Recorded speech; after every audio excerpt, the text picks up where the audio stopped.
في الرياضة حظي قبل قليل بطل الجزائر في أولمبياد لندن 2012 العداء توفيق مخلوفي باستقبال شعبي ورسمي.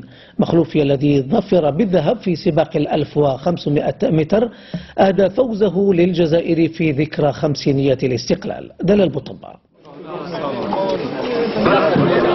حاملا الذهب ورافعا الراية الوطنية ما بين الأجناس حط غزال الجزائر توفيق مخلوفي على أرض الوطن الذي أنجبه.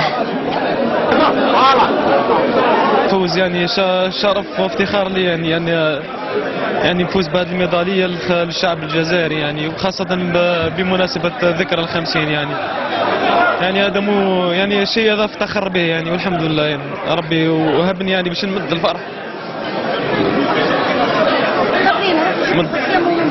مد فرحة كيما هذه الشعب الجزائري. يا رب يفرحوا وفرح الجزائر وربي ان شاء الله يستروا.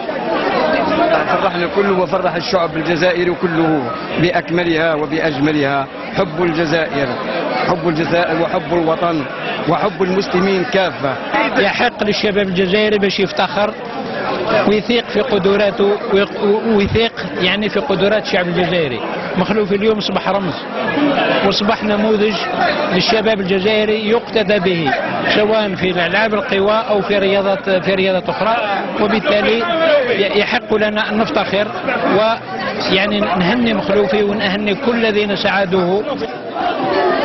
ليلة لم يغمض فيها جفن هؤلاء الأنصار قبل استقبال الملك الجديد ل 1500 متر الذي أهداهم الذهب في 50 الاستقلال.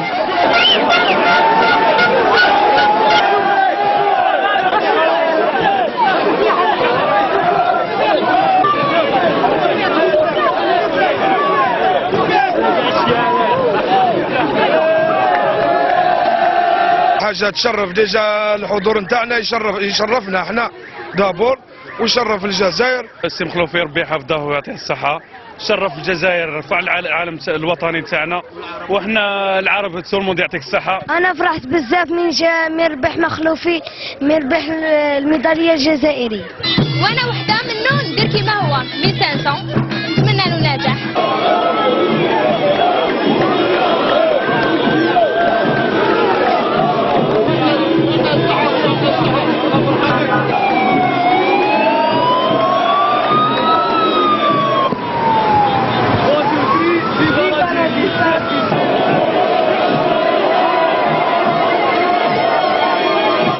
هنيئا للجزائر وللعداء توفيق مخلوفي.